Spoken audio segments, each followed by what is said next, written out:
Durante años todo funcionó sin que nadie mirara demasiado en profundidad. La familia crecía, más mujeres, más niños y más caravanas en mitad del desierto. Desde fuera todo parecía una excentricidad, una forma de vida un tanto alternativa, nada más, hasta que alguien decidió mirar un poquito más el detalle. Y así fue como descubrieron que algunas de aquellas mujeres se habían quedado embarazadas con 13 años. Y aquello lo cambiaba absolutamente todo. Si quieres saber más, sé bienvenido.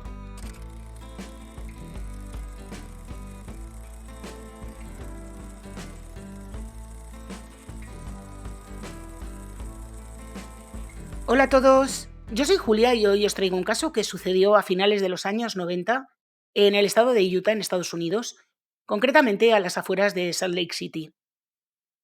En nuestra historia de hoy, un fundamentalista mormón llamado Thomas Green, que llevaba años haciendo cosas horribles, de repente un día pensó que las cosas que hacía eran tan estupendas que lo mejor era comunicárselo al mundo. Y decidió ir a todas las televisiones. Pero a todas, no le faltó ni una. Y la que se lió fue gordísima. Pero para entender bien la historia yo creo que lo mejor es comenzar por el principio. Thomas Arthur Green nació el 9 de junio de 1948 y creció en las inmediaciones de Salt Lake City. Era el cuarto de 6 hermanos en una familia que pertenecía a la Iglesia de Jesucristo de los Santos de los Últimos Días, es decir, era mormón. Desde joven mostró un interés por la religión mormona, en especial por su historia, lo que le llevó a investigar en archivos de la Iglesia. Allí descubrió el pasado de la poligamia dentro de la doctrina y quedó profundamente fascinado por la idea de un matrimonio plural. La Iglesia mormona mayoritaria no admite la poligamia y contempla la excomunión para quienes la practican. Después de todas las multas que les han caído por esto, pues normal. Durante años, Green mantuvo ese interés en privado y en 1970, con 22 años, se casó con una mujer llamada Linda Pittman. Durante aproximadamente una década tuvieron una vida monógama convencional y tuvieron 3 hijos, pero su interés por la poligamia no desapareció. Al contrario, fue creciendo con el tiempo. Llegó a convencerse de que debía adoptar ese estilo de vida y aseguró que era una indicación divina. Decidió entonces confesar a su esposa ese deseo que había ocultado desde joven, esperando que ella lo aceptara. Él mismo describió ese momento como su salida del armario. Como os podéis hacer una idea, su mujer era una persona bastante normal y la respuesta no fue la que este zumbao esperaba. Su mujer rechazó completamente la idea del matrimonio plural. La Iglesia además fue informada de la situación y lo expulsó de inmediato y recomendó por supuesto a su mujer que le abandonara.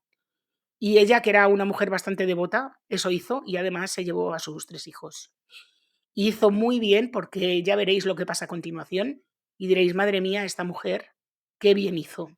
En 1984 Green estaba divorciado, excomulgado y viviendo una vida clandestina mientras intentaba encontrar mujeres con las que casarse dentro de los círculos polígamos.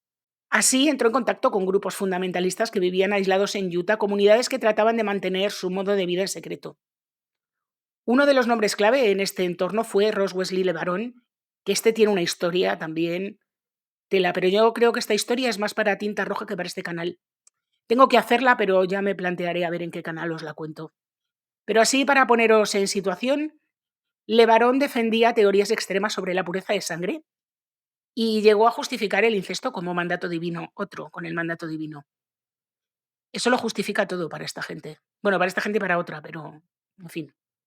Dentro de su grupo se concertaban matrimonios entre menores, niñas de 10 o 12 años, con hombres muchísimo mayores.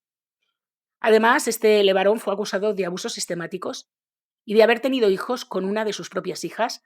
Algunos de sus hijos lograron escapar y denunciaron públicamente los abusos, alertando de la situación de sus hermanas que seguían dentro del grupo. El propio LeBaron negó las acusaciones, aunque llegó a admitir la posibilidad de ser el padre de alguno de los hijos de su hija. Pero atención a qué lo atribuyó. Él contó que su mujer, que ya estaba muerta, le había robado el semen para inseminar a una de sus hijas. Esto es para no creérselo, pero es lo que él dijo. Ese era el entorno en el que Thomas Green se movía, para que os hagáis una idea. Estableció una relación tan estrecha con LeBaron que llegó a considerarlo como una figura paterna. Y ya integrado en este círculo de gente maravillosa, inspirada por Dios, pues adoptó plenamente la ideología polígama fundamentalista y empezó a buscar esposas. En esas comunidades era habitual que durante reuniones sociales se concertaran matrimonios entre familias. Muchas de las futuras esposas de Green procedían de entornos donde la poligamia era la norma desde la infancia. Por supuesto, estas niñas estaban completamente manipuladas y veían eso como una cosa de lo más normal. Sin embargo, la primera mujer con la que se casó tenía 40 años y él 36, es decir, era 4 años mayor que él. La conoció en el año 1984 y esta mujer se llamaba Beth Cook. En ese momento se trataba de una relación entre adultos con consentimiento, aunque evidentemente esta mujer se movía en esos círculos, con lo cual tenía la cabeza bastante fatal. Antes de profundizar más en la historia, hay que entender el contexto de Beth. Esta mujer procedía de una familia donde la poligamia se practicaba desde hacía más de un siglo. Su primer marido tenía 4 esposas y en total 15 hijos. No sé por qué Beth estaba soltera en ese momento, pero el caso es que había estado casada con este hombre que os digo que tenía otras mujeres, pero cuando conoció a Tom ella era soltera, porque los hombres sí pueden ser polígamos, pero las mujeres no. Para justificar estas relaciones polígamas, Tom estableció una norma que hizo extensible luego al resto de sus matrimonios. Y era que cualquier mujer que quisiera casarse con él tenía que ser ella quien le propusiera matrimonio. Flipad. Así que Beth fue quien pidió matrimonio a Tom. Él aceptó y se casaron. Cuando Beth entró en la relación, llevó con ella a una de sus hijas, una niña de 13 años llamada Linda. Y aquí es donde la historia empieza a girar de una manera bastante grimosa, por decir algo. Tom empezó de inmediato a manipular a la hijastra de 13 años y el abuso comenzó prácticamente desde el primer momento. Linda, por supuesto, no lo interpretó como tal, creía que era amor, algo normal, algo que debía ocurrir, y con el tiempo y con la aprobación de su madre, Linda le pidió matrimonio a Tom. Así que Tom terminó casándose con su propia hijastra. Linda se quedó embarazada muy rápido, con solo 13 años, cuando Tom entonces tenía 36. Así que desde ese momento, Linda y Beth ya no solo eran madre e hija, sino también coesposas, digamos, si eso existe. Linda dio a luz a un niño al que llamó Melvin. No os voy a contar todos los nacimientos individualmente, porque al final de esta historia hay más de 30 niños, pero bueno, como es el primero, pues os lo cuento. Y así fue pasando el tiempo hasta que 2 años más tarde, una chica de 15 años llamada Shirley Bigley entra en la historia. En esta historia hay mucha gente con parentesco, así que tenéis que prestar un poco de atención. Shirley era prima de Linda, es decir, la madre de Shirley y Beth, la primera esposa de Tom, eran hermanas. Shirley se mudó a vivir con Tom, con Beth y con su prima Linda, y en un principio la presencia tenía un carácter práctico, es decir, ayudar en casa. Era súper amiga de Linda, colaboraba en las tareas domésticas y en el cuidado de los niños. Pero Tom volvió a actuar del mismo modo que lo hizo con Linda. Vio a un adolescente vulnerable en su entorno y comenzó un nuevo proceso de manipulación y abuso. Poco después, Shirley también le pidió matrimonio. Celebraron una ceremonia espiritual y en ese momento Tom ya estaba casado con Beth, con su hija Linda y con Shirley, que era prima de Linda. Y entonces dio un paso más y dijo, ¿por qué no? Pues me voy a casar también, con la madre de Shirley, es decir, con la hermana de Beth. Tom estaba casado con 2 hermanas y a la vez con sus respectivas hijas. Según June, conoció a Tom cuando su hermana Beth se lo presentó y afirma que se enamoró de él nada más verle. Como veis, es lo más normal del mundo, porque un Adonis es. June había estado casada anteriormente, pero se había separado, tampoco conozco los motivos. Su primer marido tenía más de 60 hijos, por lo que Shirley era de una familia extremadamente numerosa. Cuando June se trasladó a vivir con Tom, llevó consigo a otra hija, Liam Bigley, que tenía 13 años. Y, oh sorpresa, el patrón se repitió una vez más. Tom comenzó a abusar de Liam en cuanto llegó a casa. Pero en este caso ocurrió algo distinto, al menos al principio. Liam pensaba que aquello estaba fatal, decidió marcharse y contar lo que estaba ocurriendo a un adulto. Se presentaron cargos contra Tom. Sin embargo, Liam acabó retirando las acusaciones. Afirmó que se lo había inventado todo porque echaba de menos a su padre y quería vivir con él. Sin embargo, poco tiempo después de retirar la denuncia, Liam se convirtió en otra de las esposas de Tom con solo 14 años. Es decir, Ahora ya estaba casado con 2 hijas de su mujer, June. Es que no sé ni qué decir, de verdad. La siguiente víctima fue una chica llamada Carrie Brookman. Carrie conocía a Tom desde pequeña, ya que era un amigo de su padre, es decir, había crecido en ese entorno. En un momento dado, Tom la invitó a viajar con él y con su familia a Nueva York para que ayudara a cuidar de los niños. Durante ese viaje empezó a insinuarse, le preguntó a la niña si sentía algo por él y le dejó claro que si era así debía decírselo. Carrie acabó diciéndole que quería casarse con él. Desde su primer beso hasta la boda pasaron, flipad, 2 días. Estas menores no tenían conocimiento ninguno sobre sexualidad. Sabían, sabían que así se tenían hijos, pero no comprendían cómo funcionaba el cuerpo ni el proceso reproductivo. Eran niñas criadas en entornos muy cerrados a las que nunca les habían hablado de estos temas. Fue Tom quien se lo explicó a su manera, por supuesto. En ese momento, él tenía alrededor de 40 años y Carrie entre 14 y 15. Y aún nos queda otra esposa más que mencionar, que es Hannah, la hermana menor de Carrie. En fin. Tras la boda, ambas familias celebraron una recepción y durante ese evento, Carrie le dijo a su hermana que también quería casarse con Tom. De camino a casa, le sugirió que se sentara en el asiento trasero con él para conocerse mejor. Hannah y Tom empezaron a hablar. Ella le comentó que le gustaban sus ojos y que le gustaría que sus hijos los tuvieran, y él respondió que él sabía cómo hacerlo posible. Unas semanas después, Hannah también se convirtió en su esposa. Vamos a hacer recuento porque es como para habérselo perdido. Las esposas de Tom incluían 2 conjuntos de madre e hija, Beth y Linda, y luego June y sus hijas Shirley y Liane. Y además estaban las hermanas Carrie y Hannah, que eran hijas de un amigo de Tom. Hubo al menos otras 2 mujeres implicadas en este caso. Una de ellas, Alison Ryan, tenía 16 años cuando se casó con él en 1989. Logró abandonar la relación bastante pronto, creo que no estuvieron ni un año y muy poca información sobre ella, pero lo que sí se sabe es que denunció a Tom por haber agredido a su hermana menor de 12 años.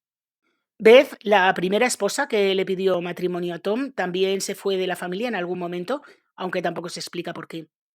Tras la salida de Beth, Linda pasó a ocupar el papel de esposa principal, aunque había sido la segunda esposa, pero al igual que hay coesposas, pues por lo visto también hay una esposa principal. Se la denominaba esposa número 1, así que así se borró la presencia de Beth completamente. Tom nunca mencionaba a las mujeres que habían abandonado la familia porque contradecían completamente la imagen que quería proyectar de una comunidad feliz donde la poligamia funcionaba sin conflictos. Durante un tiempo, la familia vivió en un parque de caravanas de la localidad de Sandy, en Utah, pero en 1995 fueron expulsados cuando los vecinos descubrieron todo lo que estaba pasando con esa familia. Es probable que lo que más rechazo generara allí fuera que se estaba casando con menores, pero vaya usted a saber, porque estamos hablando de Utah, ¿eh? Tuvieron que marcharse e instalarse en otro lugar y en 1997 se instalaron en una propiedad de unos 15 acres, en un secarral, en medio del desierto de Utah. Trasladaron varias caravanas al terreno. Decir caravanas es ser muy generoso, eran las cajas de camiones gigantes. Y como nombre idílico al asentamiento le pusieron el nombre de Green Haven. Haven es algo así como paraíso, refugio, y Green por el apellido de Tom. El nombre es una burla total, de verdad, ¿eh? Me da arcadas. Además de estar completamente aislado en medio de un secarral, vivían en unas condiciones muy, muy precarias. Tom no tenía trabajo, se dedicaba a vender suscripciones de una publicación que difundía la poligamia y a veces viajaba con algunas de sus esposas e hijos a Salt Lake City para intentar venderlas puerta a puerta. Pero por supuesto, él no era el que llamaba a las puertas. A las puertas llamaban las mujeres acompañadas de sus hijos. Por tanto, los ingresos eran muy escasos y vivían sobre todo de las ayudas sociales que le daban por sus hijos. Para aquella época el número de hijos era elevadísimo, no se sabe exactamente, pero cerca de los 30, y cada esposa tenía su propia caravana y Tom la suya propia, que por supuesto era la más chachiguay. Linda, como esposa principal, organizaba el calendario que determinaba qué esposa pasaba cada noche con Tom. Cada una de ellas, como digo, tenía su propia caravana con un espacio propio dentro de ella. A pesar de este aislamiento, la familia no permanecía completamente invisible. Con el paso del tiempo, empezaron a llamar la atención de los medios de comunicación y lo que en un principio era una comunidad prácticamente desconocida, empezó a convertirse en objeto de reportajes, entrevistas y programas de televisión. Y entonces fue cuando Tom dijo, ¿para qué me voy a ocultar si esta vida que llevo es súper chupi? Nadie puede tener nada en contra de esto que hago porque es todo maravilloso. Así que voy a contárselo al mundo. Y entonces se empezó a aparecer en televisión junto a sus esposas, defendiendo públicamente su estilo de vida. Participaron en programas de gran audiencia donde respondían a preguntas sobre su día a día, su organización familiar, su visión de la poligamia, del matrimonio, de las relaciones, en fin, de todo esto que hacían tan bien. Tommy insistía en que todo era voluntario, que sus esposas habían elegido estar allí y que su familia funcionaba bajo principios religiosos. Sin embargo, cuanto más hablaba, más controversia generaban. Las entrevistas dejaron al descubierto aspectos que provocaron una fortísima reacción social, sobre todo la edad de algunas de las esposas en el momento de los matrimonios. Las relaciones familiares entre ellas y la dinámica interna del grupo eran bastante horribles. Se notaba que ahí había una manipulación tremenda, que las niñas no habían podido elegir en ningún momento, que habían estado manipuladas, que les habían lavado el cerebro, pero claro, ellas no lo veían, lo veía la gente. Lo que Tom pretendía presentar como un modelo de vida alternativo empezó a percibirse como algo profundamente problemático. La presión mediática fue en aumento. El caso empezó a aparecer en informativos y a ser objeto de debate público, y así fue como el caso llegó a la atención de las autoridades. Hubo un fiscal que se interesó especialmente con el caso, que no sabía muy bien por dónde meter mano a este tipo, hasta que empezó a centrarse en los matrimonios con menores y sobre todo en los embarazos. A medida que se recopilaban testimonios y pruebas, el caso fue tomando un cariz bastante gordo. Descubrieron que aunque Linda había tenido a su primer hijo Melvin con 14 años, lo había tenido con 14 años y 4 meses, es decir, se había quedado embarazada con 13 años, y mantener relaciones con una menor de 13 años era un delito en Utah. Si tenía 14 no, bastante alucinante, pero si tenía 13 sí. Y cuando el fiscal empezó a preocuparse por este caso fue cuando ya aparecieron en las televisiones nacionales, bueno, diría yo que las televisiones de todo el mundo. Tom aparecía en los documentales explicando cómo estaba organizada su caravana y que allí pasaba las noches recibiendo a cada una de sus esposas según el turno establecido. Las mujeres además organizaban los embarazos para que coincidieran en el tiempo. De esa forma los hijos nacían en grupos muy próximos entre sí. A esos grupos se les llamaba por letras. Primero el equipo A, luego el equipo B y así sucesivamente, llegando al menos hasta el equipo F. Cada grupo incluía entre 4 y 6 niños, claro, tenía 6 esposas. En uno de esos casos, June y su hija Shirley, una de las parejas de madre e hija dentro del grupo, se quedaron embarazadas al mismo tiempo y dieron a luz el mismo día en el propio asentamiento. June tuvo a su hijo por la mañana y unas horas después, Shirley ocupó el mismo lugar para dar a luz al suyo. Yo me pierdo un poco aquí ahora con las relaciones familiares de estos niños, pero el hijo de Shirley era a la vez hermano y nieto dentro de la misma estructura. Esto es rarísimo. Claro, era hermano por parte de padre, pero nieto por parte de madre. No sé, yo no entiendo nada. Ríete tú de la nietija de Ana Obregón. Mira, de verdad, me da vueltas la cabeza pensando esto. Esta vida idílica sufrió una gran tragedia cuando Shirley, embarazada de gemelos, tuvo que ir al hospital porque les daba miedo tener un parto de gemelos en aquella zona insalubre. Y entonces se ausentaron de la zona de caravanas y una de ellas se incendió. El resto de mujeres que estaban allí cuidando de los niños logró sacarlos a todos excepto a Jerry, un niño de 3 años que quedó atrapado dentro de una de ellas y no consiguió salir con vida. A la pérdida del niño se sumó la destrucción de una de las viviendas en un momento en el que el espacio ya era insuficiente para una familia tan numerosa. Aún así, tuvieron que reorganizarse y continuar. Os estoy dejando imágenes del asentamiento para que veáis cómo vivían. De verdad que todo lamentable. En otro de esos documentales que se enseñaron entre la acusación del fiscal y el juicio, aparece Melvin, que es el hijo mayor de Linda, hablando con una periodista sobre una chica que le gustaba. Se llamaba Candice. Se les ve en el documental interactuando como una pareja de adolescentes que se gustan. Sin embargo, más adelante se revela que la presencia de Candice en ese entorno tenía otro trasfondo, porque Tom estaba interesado en incorporarla como nueva esposa. Esta chica tenía 16 años. El propio entorno familiar, tanto de Tom como de Candice, participan en ese proceso y aconsejan a Tom cómo acercarse a ella y observar si encajaría o no en aquel grupo. Mira, la situación se ve a la chica poniendo unas caras cada vez que se le acerca a Tom, que es para verlo. Candice vivía en el centro de Utah, pertenecía a una familia numerosa y a pesar de que existía una relación cercana entre ella y Melvin, y Tom lo sabía, eso no frenó a Tom. Sin embargo, al final, esta chica pasó mucho de Tom, no le pidió matrimonio y volvió con su familia, cosa de la que me alegro enormemente. Como os digo, la investigación de la fiscalía siguió adelante por haber abusado de una menor de 13 años, pero claro, el fiscal no se quedó solo ahí.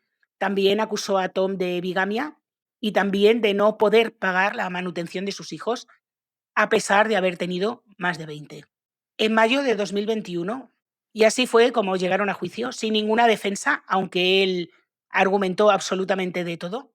Como digo, en mayo de 2001 fue declarado culpable de los cargos de bigamia y falta de manutención.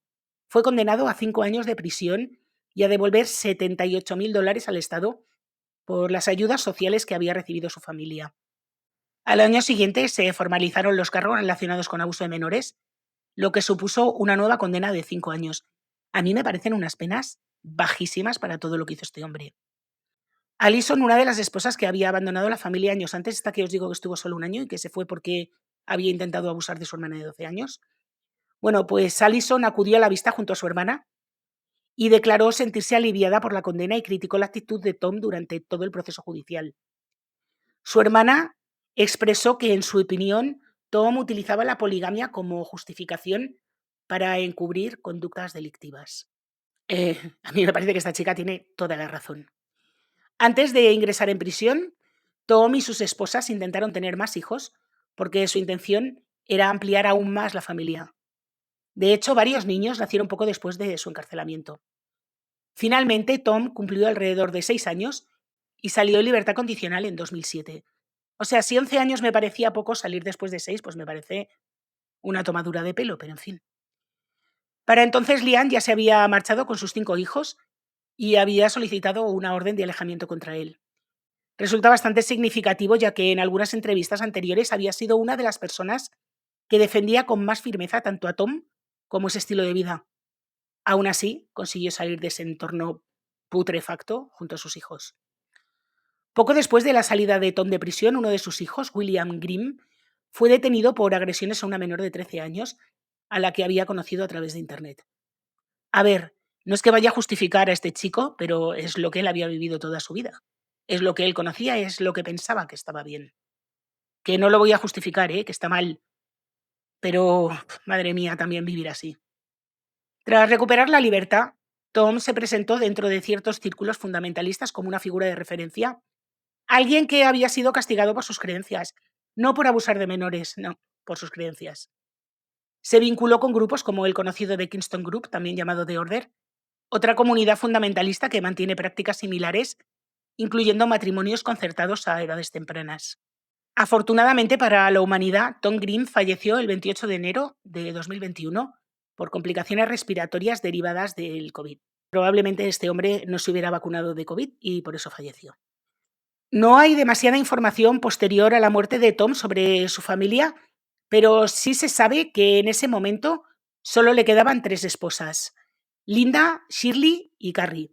Sí se sabe el caso de Lian, que como os he dicho, abandonó la familia, se ha dedicado a la fotografía, y la otra esposa que se piró fue Hannah Burkman, que se fue de la comunidad en 2012, estudió, se convirtió en enfermera especializada en atención familiar, volvió a casarse y ha escrito un libro que se publicó en octubre del año pasado, que yo no me he leído, pero que espero hacerlo porque la verdad tiene pinta de ser bastante interesante porque cuenta toda su experiencia allí.